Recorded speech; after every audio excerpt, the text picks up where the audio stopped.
Buen día, compañero. Buenos días, ¿cómo estamos? Muy bien. ¿Cómo lo trata este día usted? Muy bien, contento como siempre por estar aquí con usted hablando de libros, dispuestos a compartir lecturas, no por ahí tan agradables en cierto punto como en otros momentos que hemos recomendado sobre otros tópicos, ¿no? Sobre otras cuestiones. Y hoy, bueno, nos toca algo que es realmente muy, muy importante para nosotros porque forma parte, creo que, de nuestra identidad, ¿no? Sí, te iba a decir lo mismo, de nuestro ADN. Y que creo que está bueno, no solamente para informarnos, sino para tomar conciencia, incluso para los más jovencitos, quizá que a veces va quedando lejos, ¿no? Esta cuestión. Sí. Para nosotros quizá es algo que tenemos ciertos recuerdos o que nos queda un poquito más cercanos. El tema que hoy nos convoca para hacer recomendaciones de lecturas que nosotros nos gustaría sugerirles a ustedes es Dictadura Argentina. Así es. Y dentro de este tópico que vamos a abordar hoy, bueno, hemos traído algunas ficciones, algunas crónicas, algunos documentos que son realmente imprescindibles para conocer, ¿no? Un poco de conocer la historia nos hace entender un poco el presente para proyectar, ¿no?, el futuro. Exactamente. Es una ecuación que siempre se dice. Sí. Así que bueno. ¿Quiere comenzar usted? Bueno, qué amable, gracias. Por favor. Bueno, yo voy a recomendar esta lectura que llegó a mis manos hace no muchos años. Vamos de una. Rodolfo Walsh, Operación Masacre. Este libro es un libro que se encuadra como una novela de no ficción. Uh-huh. Se trata sobre un hecho real, concreto y verídico, donde el escritor lo que tiene que hacer es recomponer algunas partes para que tenga un hilo conductor, ¿no?, la novela. Claro. Bueno, en este caso va a hablar sobre un fusilado que vive. Qué frase, ¿no?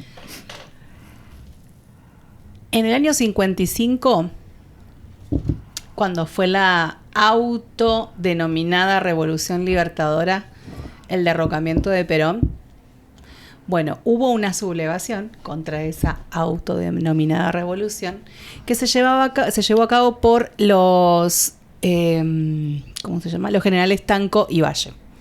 Bueno, el levantamiento fue reprimido, fue brutal, etc. Rodolfo Walsh, estaba en su casa en La Plata, donde tomó lugar esta represión. Él en ese momento no tomaba noción, quizás, de lo que estaba por escribir, porque todavía no había pasado. Claro. Porque 6 meses después fue cuando él va a iniciar la escritura de este libro por un dato que le llega.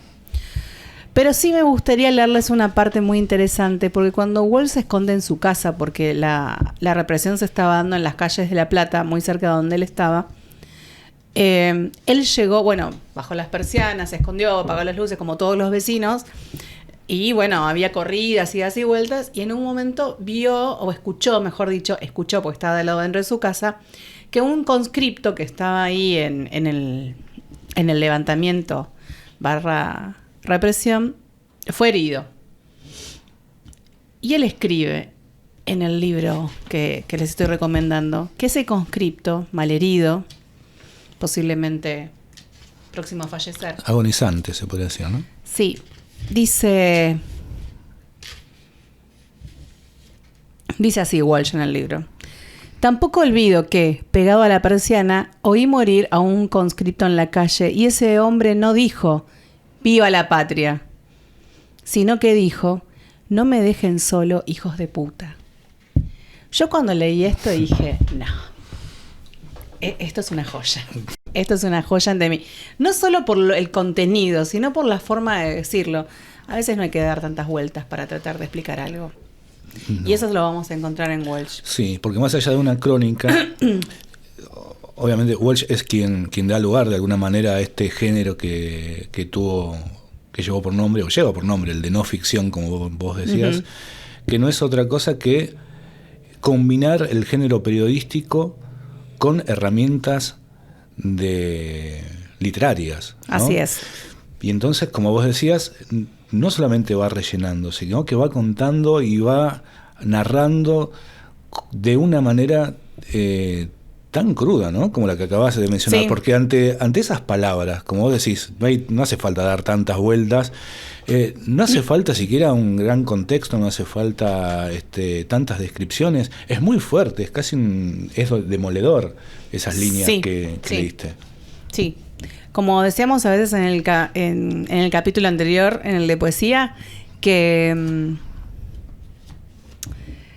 decíamos que a veces con pequeñas palabras conectadas entre sí podíamos crear una gran imagen. Bueno, creo que Walsh logra lo mismo.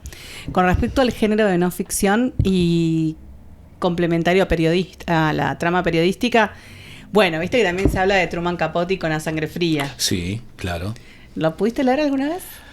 No. Te lo recomiendo. Lo tengo, después te lo presto. Bueno, muchas gracias. Quizás, por ser argentina, prefiero a Walsh. Claro.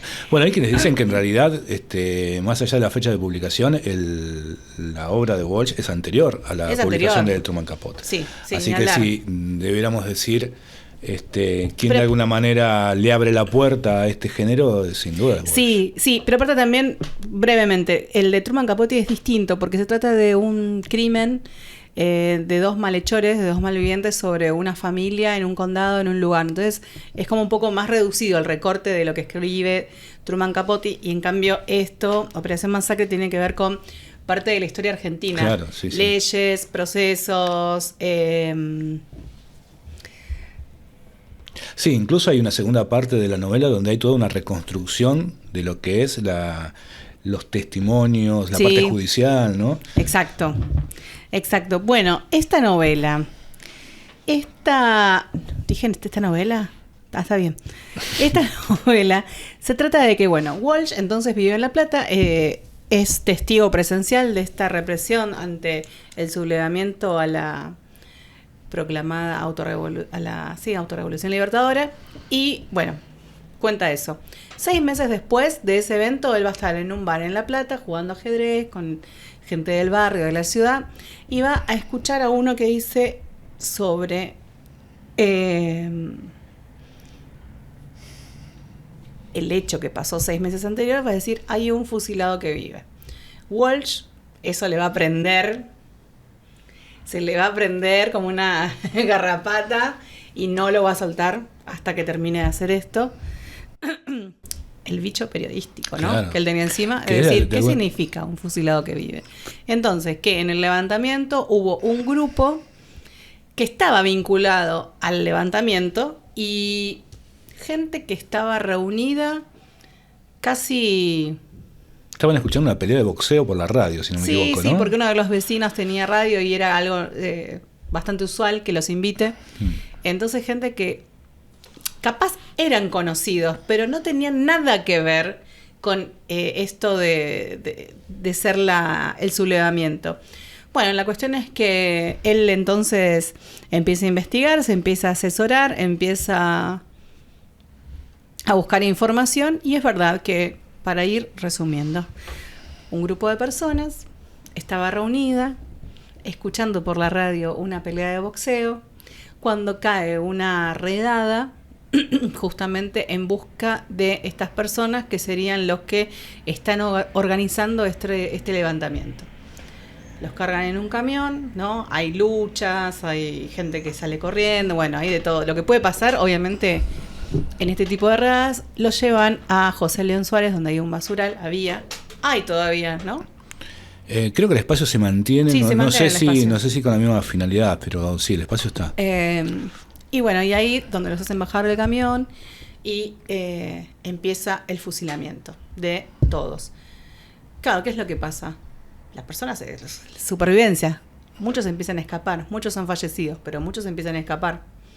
Algunos son recapturados, otros no. Bueno, a todos se los da por muertos, porque claro, imagínate, el que manda a fusilar tiene una función, tiene una orden: fusilar a estas personas que son las del sublevamiento. no puede volver a su superior a decirle, ay, no la fusilé a todos. Él declara que fusiló a todos. Y ahí es cuando aparece la famosa frase de un testigo que dice, hay un fusilado que vive. Significa que se escapó, que zafó, que... Pero no hay uno solo, hay más de uno. Bueno, entonces, ¿cuál es el meollo de este libro? Walsh lo que va a desentrañar es que esa orden de fusilamiento se dio a determinada hora. Y el fusilamiento... Perdón, vamos de vuelta.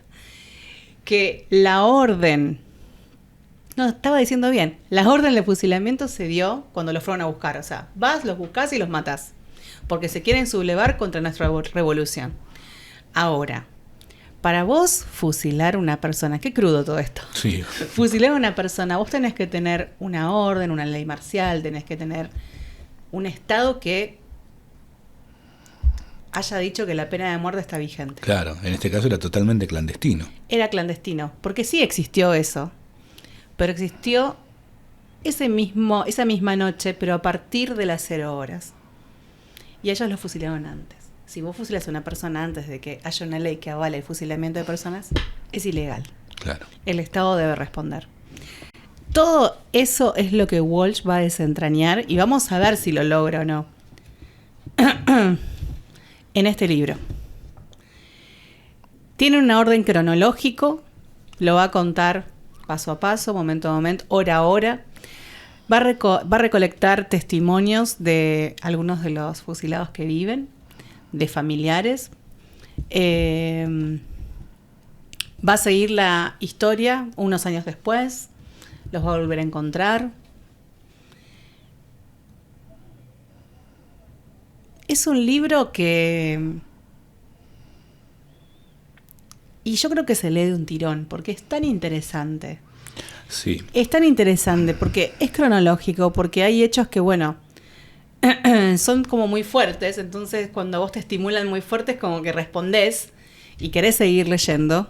Y la verdad es que la narrativa de Walsh es excelente. Es excelente. Es una historia que para nosotros, como hablamos al principio, es tan cercana. Y cuando alguien de alguna manera pone luz sobre algo que fue tan oscuro y tan escondido, sí, y de lo cual hoy en día sí hay obras literarias, novelas, libros, crónicas que hablan al respecto, pero durante muchos años era algo completamente oculto de alguna manera o desconocido, o de lo cual no se sabía demasiado. O que quizás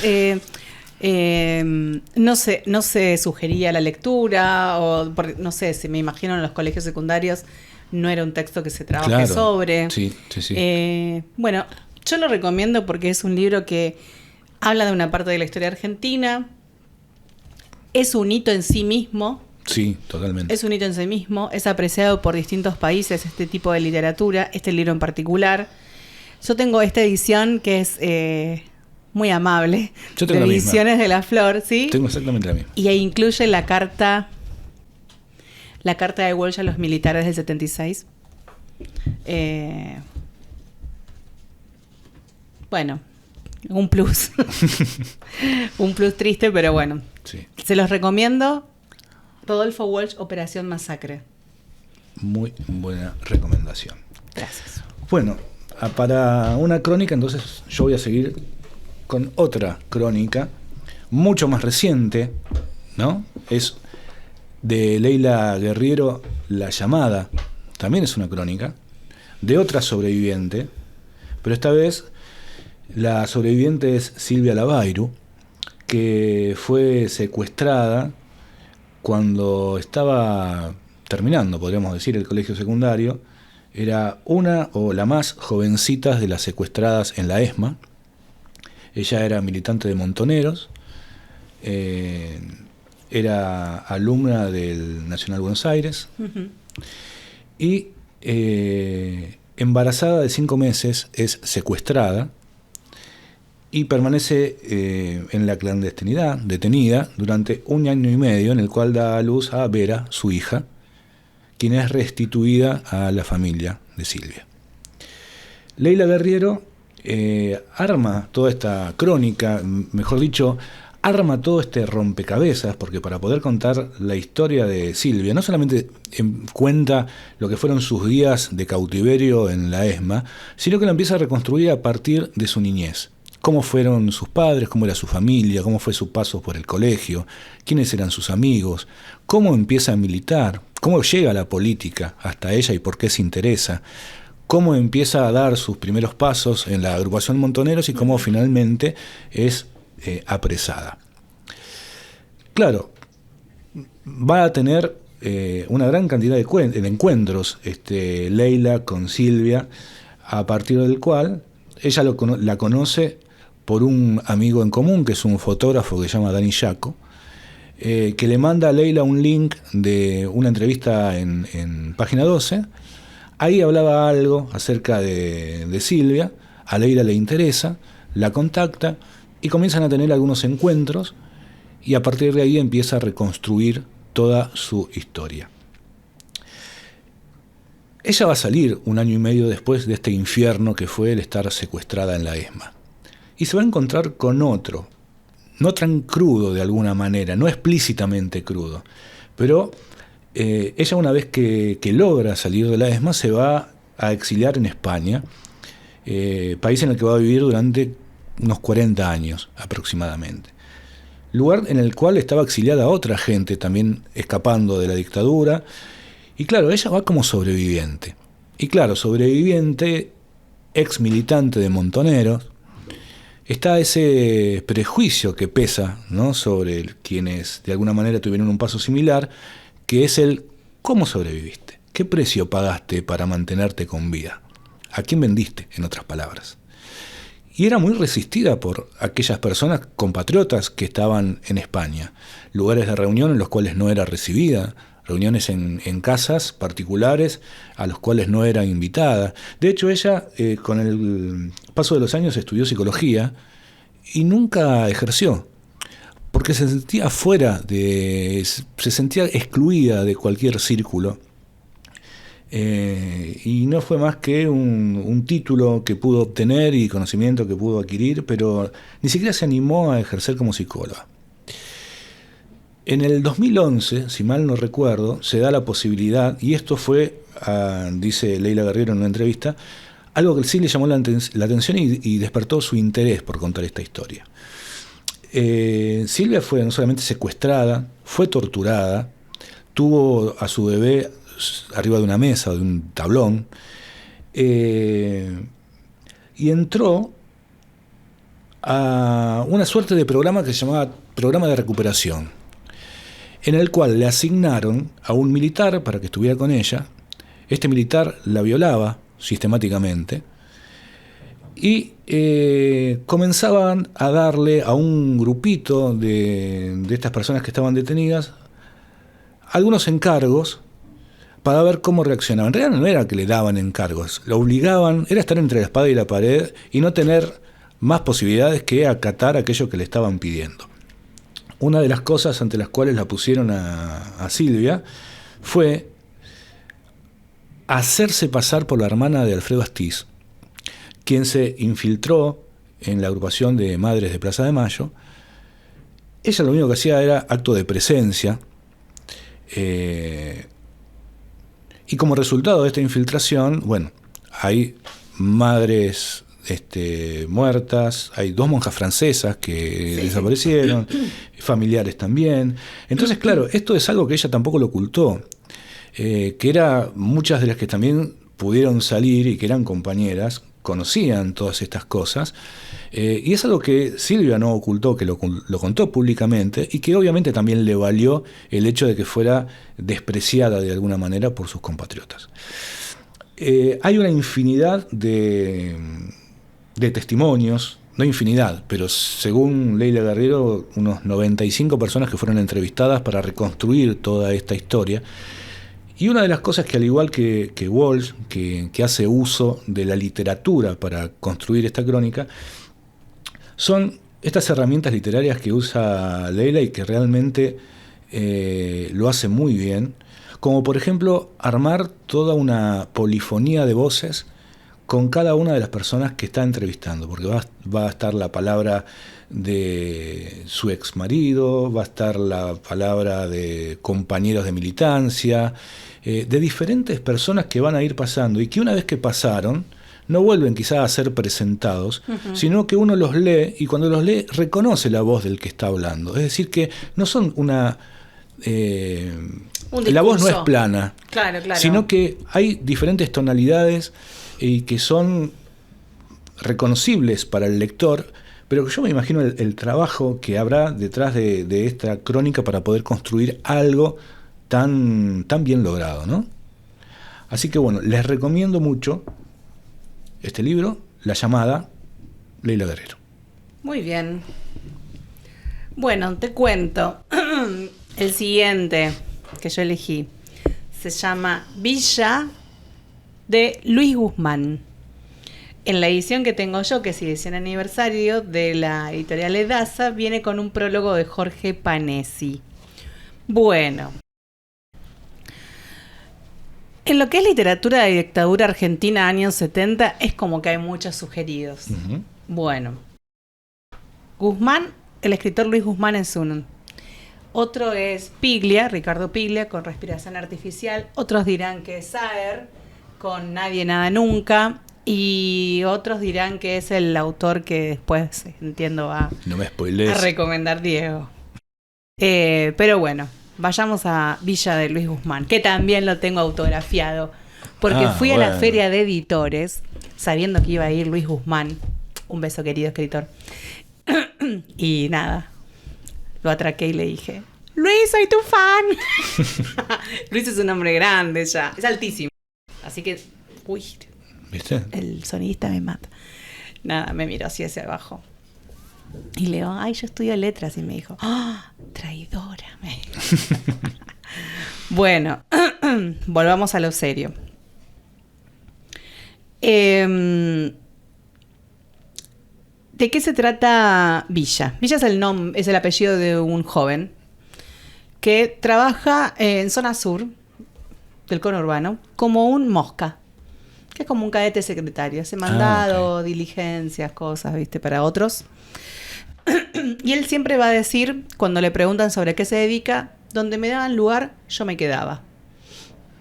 Sí, está bien, ¿no? Que es la que va, como decimos. Sí. Porque, bueno, acá tengo trabajo, listo. Acá tiro mi ancla. Bueno, esta novela se da a finales de los 60. Entonces, ya empieza a haber una Argentina que se empieza a mover. Bueno, se empieza a mover, ya venía. Ya venía de varias sacudidas. Moviéndose. Y Villa lo que va a hacer es que ingresa a trabajar al Estado. También como mosca, ¿no? Donde me dan el lugar, me quedo. Bueno, para hacer lo mismo, ¿no? Cadete, asistente, secretariado, todo eso. Y él va a estudiar una carrera. Va a estudiar y se va a recibir de médico. Lo que pasa es que en la novela vas a ver, como él viene medio de ser de un margen quizás un poco más bajo, de un nivel social un poco más bajo, por más de que sea médico, siempre va a ponerse por adelante el hecho de dónde salió él, ¿no? Pero este no era el cadete, pero este... Entonces como que... el prejuicio ante todo. El doctor Villa siempre va a ser también... Pero vos antes eras cadete. No era un niño bien de la familia que terminó de estudiar e ingresó a estudiar medicina. No. Bueno, ¿qué es lo que pasa? Llegan los años 70, los militares están en el poder y un médico al servicio del Estado tiene que hacer cosas que nunca se imagina. Sospecho por dónde viene la cosa. Entonces, tenemos a un Villa que empieza como cadete secretario, entra al Estado en la época de Ilía, pasan los años, estudia, se recibe de médico, llegan los años 70, empieza la dictadura argentina del 76 y él es un médico al servicio del Estado. El Estado ahora lo lleva adelante la dictadura. Entonces, el modus operandi de la dictadura, para la gente que necesita ser atendida, porque quizás es torturada, quizás está cerca de la muerte, necesitan un médico. Y a veces esos médicos van a decir, necesita este medicamento, necesita esta ampolla, esta persona no aguanta más. Y ese de pronto va a ser el trabajo de Villa. Pero no estoy spoileando, porque eso es recién un poquito antes de la mitad de la novela. ¿Y cómo es? Porque me imagino que de alguna manera es como que él queda en este cruce de su profesión con este estado que lo encuentra cumpliendo una función de la cual obviamente va a hacer uso. Y Villa, como médico, como persona que se hace de abajo, ¿no? Una frase hecha. ¿Cómo se siente? ¿Cómo lleva adelante esto? Bueno, yo creo que si ustedes tienen ganas de leerlo, van a ver que esta frase que él siempre decía, donde me daban lugar me quedaba, y va a ser un mantra en su vida también. Y él va a tener que soltar, ¿viste? Cuando hay que liberar peso, no sé, los helicópteros, y va a tener que liberar algún peso de su propia personalidad, quizás de sus propios valores, para poder seguir adelante. Porque el terror también estaba instalado no solo por las víctimas que eran perseguidas, sino por toda la estructura del Estado. Claro, también por decisiones morales, ¿no? De las personas que estaban dentro, de decir... A eso me refería yo. Él estaba... A ver, nadie creo yo que se hizo médico para estar cumpliendo con esa función y hacer uso de su profesión en ese sentido. Pero me refiero, él también se encuentra en un fuego cruzado en el cual aceptar lo que le están, la orden que le dan, ¿no? Es una manera de supervivencia. No creo que tenga mucho margen para negarse. Sí, y creo que tiene que ver un poco, hace un eco con el libro de Leila, cuando decían los prejuicios de mirarla mal, de dejarla fuera, ¿por qué sobreviviste? Claro. ¿No? Entonces, son preguntas que no son preguntas, son preguntas que son sentencias. Sí, tal cual. Son o sentencias que... Sí, que son juicios. Sí, porque si vos lo que le estás de alguna manera sugiriendo es que si vos estás con vida, seguramente cuántas vidas habrás, entre comillas, sacrificado para poder mantener la tuya. Exacto, ¿no? Exacto. Entonces, bueno, a Villa también se le va a complicar. Es una novela que sí, te tiene en vilo porque vos vas conociendo lo que va pasando a medida que se presentan los hechos. No hay un narrador por afuera. Claro. Entonces, todo es sorpresa, todo lo que le pasa a Villa lo vas viendo con él, sus decisiones, lo que él acepta, lo que no acepta, las consecuencias de aceptar, las consecuencias de no aceptar. Es una novela que... Sí, yo diría lo mismo. Es una lectura que interpela, entre otras cosas, ¿no? que sobre dictadura la tenés que hacer. Y a mí me gusta esta edición, la compré por el prólogo de Panesi. No, y también, mirá sí, es tremendo. Ese dibujo, ¿no? Del avión. Es un avión. Y una jeringa al mismo tiempo, ¿no? No. Haciendo, creo yo, alusión a los famosos... lo que vamos a ver. Vuelos de la muerte. Así que yo te lo recomiendo. Sí, es una lectura fuerte. Vamos a reconocerlo. Creo que, a ver, no... Recomendar lecturas...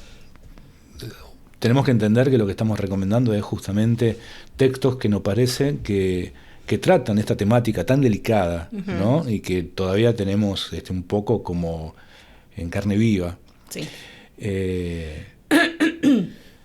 Creo que un poco nos acercan, nos informan, nos cuentan por ahí cosas que uno da a veces por sentado que este es un tema ya hartamente conocido por todos. Y creo que hay a veces algunas cuestiones que no están tan claras y que no está mal, como decíamos al principio, para las nuevas generaciones que no tuvieron tan de cerca, ¿no? esta cuestión y que creo que despierta mucho el interés, leer sobre esto, charlarlo, y es un gran disparador para uno sentarse alrededor de una mesa y para poder discutir desde un amigo hasta los más jovencitos con sus padres. Por supuesto. Creo que es un gran ejercicio. Sí, lo creo, y me parece que la literatura ficcional sobre dictadura ayuda mucho. Es como que Suaviza, pero no lo quiero decir en un sentido como liviano, ¿no? Sino como que articula, suaviza la Sí. historia real, ¿no? Como que rellena algunos espacios, te prepara de una manera mejor. Siento como que articula. Sí, y también a veces aquella literatura que no es tan explícita, quizá lo que hace es sugerirte algo como para que ese algo quede de alguna manera rebotando dentro de tu cabeza, Sí. ¿no? Ahora vamos a ver con Con tu mi próxima. próximo libro. Creo que es un buen ejemplo de eso, Mira. pero creo que es un gran trabajo del Sí. escritor el decir, bueno, no quiero hacer uso del morbo o uso de esto Sí, tan comprendo, crudo y tan sí, por duro. supuesto.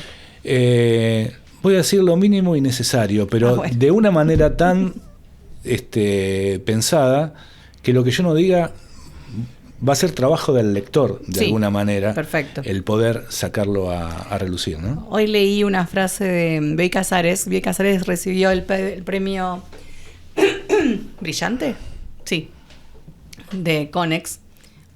Y ahí decía, a veces vos no te acordás del libro, pero sí te acordás de la impresión que Claro. te dejó el libro. Sí.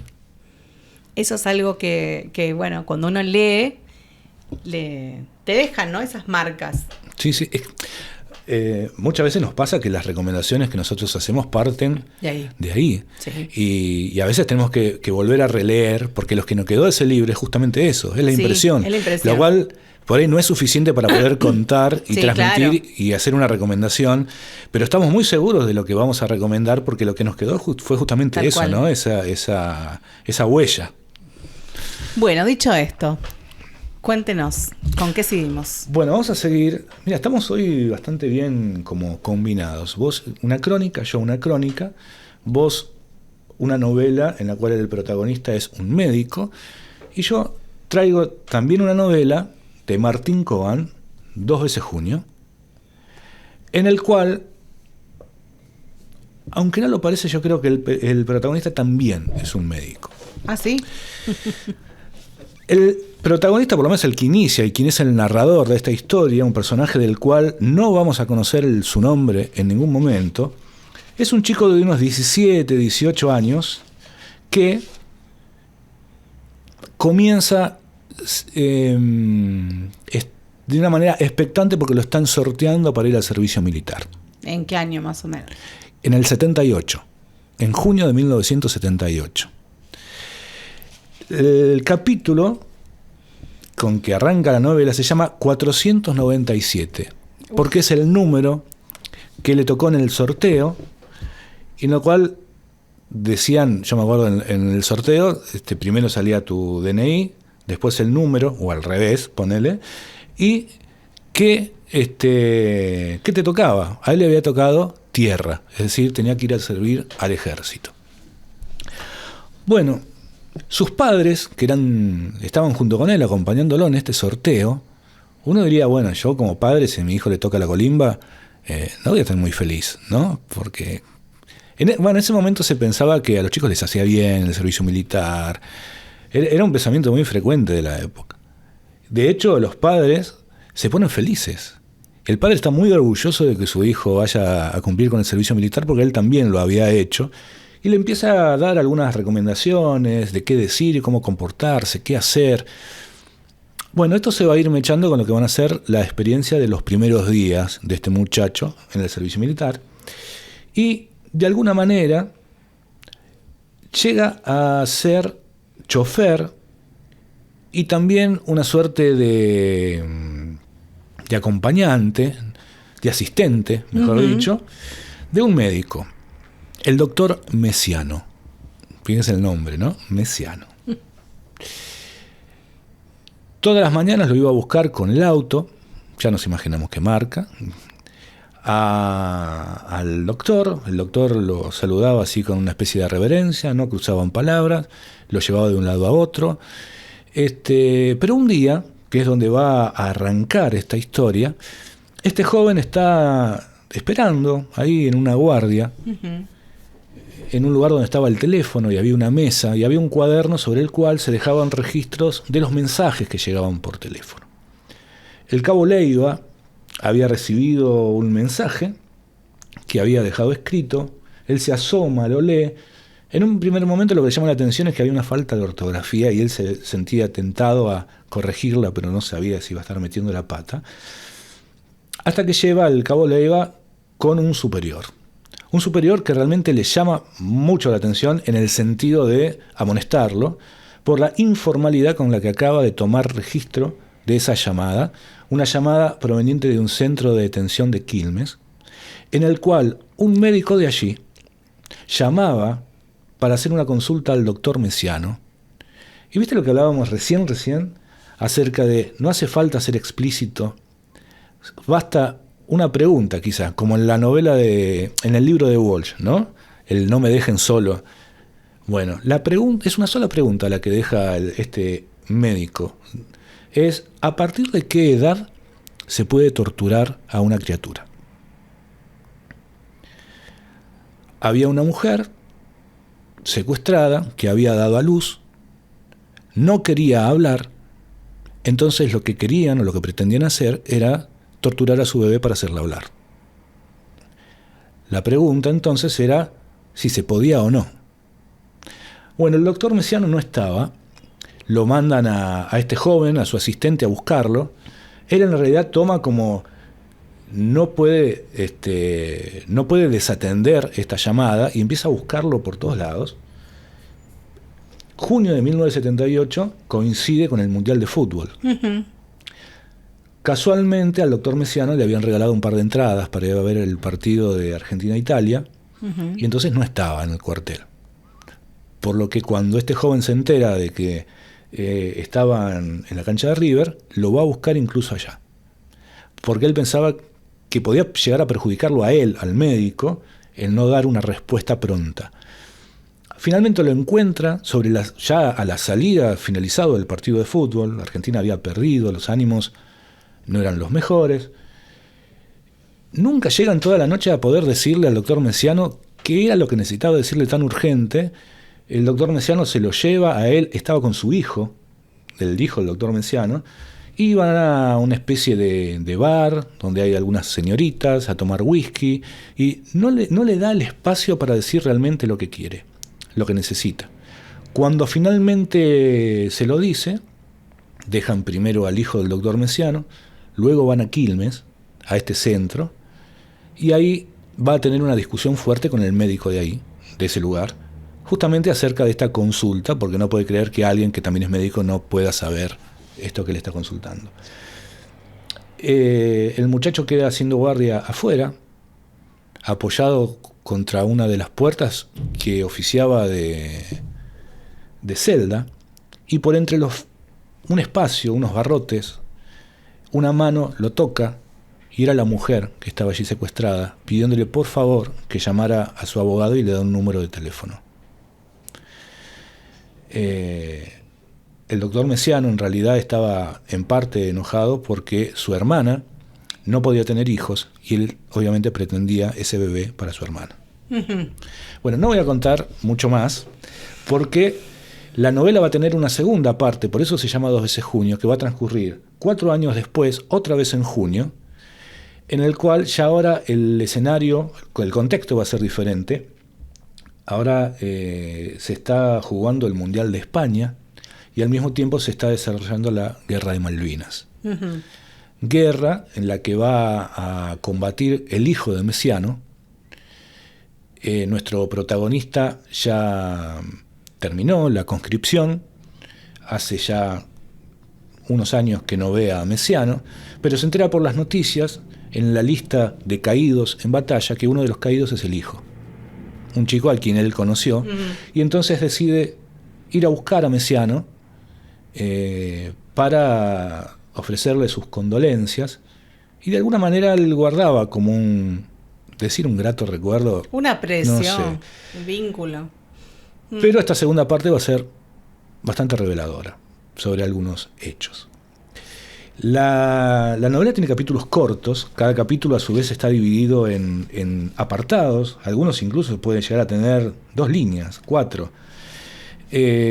Cada título de capítulo tiene que ver con la temática que se va a tratar, y entre una cosa y otra va mechando Martín Cohan algunas cuestiones que por ahí no son tan importantes para la trama de la novela, como por ejemplo la formación de Argentina, quiénes son los más altos y quiénes no, cuestiones que tienen que ver con, si no me equivoco, comerciales de la época, pero como vos venís con una lectura vertiginosa y de pronto aparece esto que de alguna manera te dilata y vos querés avanzar para saber cómo continúa la historia. Creo que es un gran recurso como para mantener la atención de lo que estás leyendo. Sí. Así que bueno, es una novela que realmente, así como esa pregunta te deja pensando. Yo creo que cuando leí la pregunta de este médico no pude seguir inmediatamente con lo que venía después. Automáticamente me hizo reflexionar sobre lo que pasaba por la cabeza de esta gente, ¿no? Que preguntaba y hablaba y proponía cosas totalmente bestiales como si fuera la cosa más trivial del mundo. Bueno, cosas como esa vas a encontrar muy a menudo en esta novela, que te van a hacer reflexionar, que te van a hacer pensar y que creo yo que sí, esa es la palabra. Sí, no creo que se termine de leer de la misma manera que se la empezó. Creo que se mueven muchas cosas adentro después de haberla leído. Así que bueno, 2 veces Junio del gran Martín Cohan.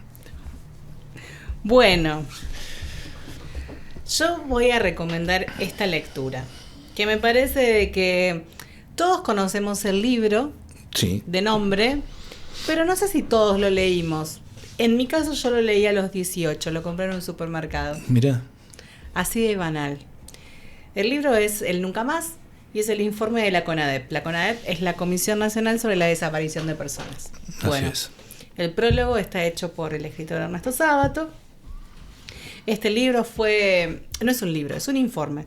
Entonces este informe, por supuesto, en formato libro, fue solicitado por el presidente Alfonsín en democracia, Raúl Alfonsín, a esta comisión que se gestó en el 83 y se le entregó a él en el 84. Entonces, acá, ante la falta de información o información recortada que venía del gobierno de facto anterior, Alfonsín decide que se arme una comisión de investigación, ¿no? Que haga un relevamiento de todos los casos, procedimientos, situaciones, desapariciones forzadas, todo lo que aconteció en el periodo de la dictadura. Entonces, no es un libro de narrativa, no es que te cuenta algo, sino que es un informe, entonces van a tener distintas entradas, como por ejemplo la descripción de todos los centros donde había desapariciones, la recopilación de testimonios de supervivientes, después va a haber, por ejemplo, va a estar dividido también, ¿no? De si eran niños, si eran familiares, si eran gremialistas, si eran religiosos, si eran docentes. Va a haber mucha... Está muy claro, ¿no? Está muy claro justamente para que haya una representatividad de los distintos actores, de las distintas personas que sufrieron este proceso de ultraje en la dictadura. Se va a relatar también cómo era el proceso que ellos llevaban adelante para buscar personas, para secuestrarlas, para preguntar por otras. Es interesante para que cada uno, después de leerlo, saque sus propias conclusiones. Pero también es importante esto. Esto es un informe, ¿no? Este informe se le entregó al presidente, esto es muy importante, el 20 de septiembre de 1984. Entonces, entrando de lleno en la controversia, cada uno tiene su tiempo para poder hablar, para poder decir las cosas que le pasaron, las que sabías, para poder vencer temores o prejuicios. Pero acá hubo una fecha. Este informe tuvo que presentarse en el 84. O sea que se terminó antes, no se terminó el día anterior y Claro. se entregó, ¿no? Y dicho esto, si vos antes de esa fecha no contaste, no diste tu testimonio o no dijiste, bueno, de mi familia faltan estas personas o... Eso quedó afuera del informe. Entonces, también esa cantidad de gente también quedó afuera del número final, con el que Claro. siempre hay controversia. Entonces, es importante leerlo, porque si no, después uno dice cualquier cosa. O piensa cualquier cosa, porque te falta una parte de la información. Es un libro que me parece que debe ser leído. Sí, en la época, en la juventud. Me parece que sí, que con un acompañamiento docente me parece que se puede leer tranquilamente en la adolescencia, quizás más de 16 para adelante, ¿no? Claro. Que ayuda muchísimo a comprender esa parte de la historia argentina. Hay gente que adulta que no lo leyó nunca, hay mucho prejuicio de que si lo lees, que es partidario. Además, creo que con lo que hablábamos recién, con no resurgimiento, pero esta proliferación de literatura que tiene que ver con la dictadura, Uh-huh. creo que el Nunca Más es un gran complemento como para llenar y acompañar con bases sólidas todo lo que podemos llegar a leer por ahí en una ficción, ¿no? Totalmente. El de Coan, el de Villa, el de Guerreiro. O Lo sea, que vas a decir ahora me parece que se articula, claro, encastra perfectamente. porque ves cuál es el sustento que tienen cada una de estas ficciones o las crónicas. La realidad narrada en este informe. Exacto. No son simplemente cuestiones que tienen que ver con la inspiración o basándose en la temática de la dictadura una ficción, sino que realmente tiene todos sustentos. Uh-huh. Las fechas, los procesos, las operaciones, los centros clandestinos con sus nombres que son nombrados en más de una obra. No todo es producto de la imaginación. No, claro que no. Y creo que eso es un gran acompañamiento como para decir, bueno, todo esto está documentado, todo esto realmente es una base sólida a partir de la cual, bueno, vemos después todas otras cosas. Por eso, recomiendo, esto antes de recomendar este libro lo charlamos acá con el colega, para justamente pensar, ¿no? Es una recomendación de lectura, le estamos bajando el precio, Es una buena recomendación de lectura. Sí, obviamente. Es una buena recomendación. A ver, creo que nunca está de más, sino que siempre es un lugar propicio cuando uno puede recomendar una lectura que es tan importante, no solamente el Nunca Más, sino las otras obras que recomendamos, porque realmente es algo importante. Y creo que justamente es esa importancia la que lo salva de que el contexto en el cual pueda llegar a ser recomendado parezca que lo estamos tratando con trivialidad o no. Claro. Creo que por sí solo ya tiene un peso que nosotros, aunque quisiéramos, no podríamos bajárselo. Modificar, tal cual. Bueno, contanos, ¿con qué cerramos? Bueno, vamos a cerrar. Viste que yo soy muy de los cuentos. Muy de los cuentos. Y creo que para tener un primer acercamiento, ¿no? Como, digamos, una estrategia a modo de anzuelo para acercarse a esta temática, de nuestra ya conocida por estos lares, Mariana Enríquez, de su libro de cuentos Los peligros de fumar en la cama. Este libro cierra con un cuento que se llama Cuando hablábamos con los muertos. Y cuenta la historia de una chica jovencita, de la cual no sabemos su nombre, pero que tiene otras 4 amigas, y que, claro, cosas típicas de la adolescencia, se juntan. Yo no sé si hoy en día se sigue acostumbrando a hacer esto, o tiene tanta vigencia el juego, pero se jugaba o se participaba del juego de la copa, ¿no? Una especie de juego espiritista, uh-huh, en el cual se invocaba algún alma o espíritu, y a través de una copa iba marcando las letras que estaban en un tablero y, según dicen, uno podía comunicarse y entablar una suerte de... Pregunta-respuesta. Sí, en el mejor de los casos. Entonces, bueno, estas chicas se juntaban en la casa de una de ellas hasta que son descubiertas por la madre de esta señorita, de la dueña de casa, y claro, era una familia religiosa, y entonces, digamos que no reaccionó de la mejor manera. Se pudrió todo. Exactamente, usted lo ha dicho perfectamente.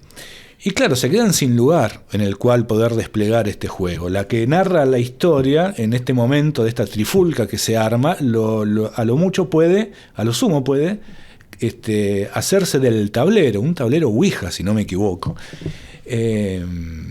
Pero bueno, proponen diferentes casas del resto de las amigas que por una u otra razón no son las más convenientes, por barrio peligroso, por la distancia, por la incomodidad, por familias que no son muy amigas de los visitas, amigos de sus hijos.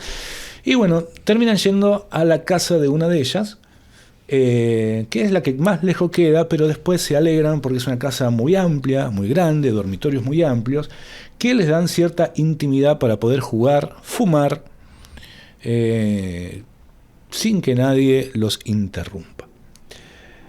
Bueno, si no me equivoco es la chica de la casa. Resulta que tenía una temática para proponer, algo que la inquietaba desde hacía tiempo, pero que no le gustaba hablar. El resto de las amigas sabían que no tenía ni papá ni mamá, no sabían si los había perdido en un accidente, no hablaban, especulaban un poco en el colegio, pero no sabían que era verdad y que no, y tampoco ellas se les daba como para preguntarle, ¿no? Hasta que ella misma propone, o pide, mejor dicho, que al momento de jugar el juego de la copa y al momento de contactar a este espíritu, ella lo que quiere hacer es contactarse con sus padres. Bien. Porque sus padres en realidad no murieron en un accidente, sino que fueron desaparecidos, fueron secuestrados en la dictadura. La manera en que está narrada da cuenta de que las chicas por ahí no están demasiado familiarizadas con lo que es el término desaparecido, ¿no? Una palabra que para nosotros tiene una connotación muy especial. Bien. Pero bueno, una de las recomendaciones al momento de invocar un espíritu es que la persona que va a hacer la invocación, que tiene un objetivo claro, tenga la colaboración del resto y que también de alguna manera estén en la misma sintonía, ya siendo pensando en alguien que haya fallecido en circunstancias similares. Salvo una de las chicas, las otras conocieron o escucharon hablar de alguien que también había sido desaparecido o secuestrado durante la dictadura. Y entonces van a hacer esta especie de sesión espiritista en la cual van a intentar contactar a los padres de esta chica. No solamente por el hecho de contactarlos, porque los extraña, obviamente, sino por el hecho de que su abuela, al día de hoy, está muy angustiada y llora porque no tiene un lugar donde ir a llorar a su hijo o hija, en el caso de que sea la madre de la señora. Y entonces lo que esta chica va a querer preguntarle a este espíritu es: ¿dónde están los cuerpos de mi padre y de mi madre? Bueno, la cosa después se va a complicar un poco, porque estas cuestiones paranormales a veces no salen como uno piensa, pero lo vamos a dejar ahí. ¿Pero qué pasó? Queremos saber ahora. Lean si quieren saber. Es un cuento. Es un cuento, es muy corto, pero creo que está muy bien tocado, logrado la temática de la dictadura. Así que bueno, Mariana Enríquez, dentro de su libro de cuentos Los peligros de fumar en la cama, el último cuento, que se llama Cuando hablábamos con los muertos. Bueno, ¿hacemos nuestro repaso? Por favor. Porque tenemos un mix, un ¿Ese es mezclón. suyo? Bueno, entonces, Rodolfo Walsh, Operación Masacre, 1956. Villa de Guzmán y el reporte Informe de la CONADEP, el Nunca Más. Bueno, y por mi parte, La llamada, de Leila Guerriero. 2 veces Junio, de Martín Cohen. Y Cuando hablamos con los muertos, cuento que cierra este libro de cuentos de Mariana Enríquez, Los peligros de fumar en la cama. Así que bueno. Me gustaría leer el de Cohen. Sí, sé que te gustaría y te gustaría. Te gustaría leerlo y si lo leyeras creo que te va a gustar. Ah, bueno, ahí entendí. ¿Cuál de los 3? Ya tenés leídos algunos, me parece. Sí, pero igualmente, bueno, me voy a inclinar con este porque he leído los otros, pero aparte me gustó mucho la temática de este. Esta gráfica tremenda. No, lo que es una portada bien lograda, ¿no? Un diseño, mejor dicho, porque creo que ya arrancamos con un golpe tremendo. Para el que logra identificar, que por lo menos la mayoría de la gente de nuestra edad y para arriba. ¿Vos de qué año sos? Yo del 76. Soy 79, o sea, estamos dentro del rango. Bueno, así que bueno, fue un gusto haber compartido igualmente, compañera, esta temática y realmente deseamos que puedan darle una oportunidad a alguna de las lecturas que hemos sugerido. Realmente así lo esperamos. ¿Nos vemos la próxima? Hasta la próxima y muchas gracias. Gracias por hacer clic.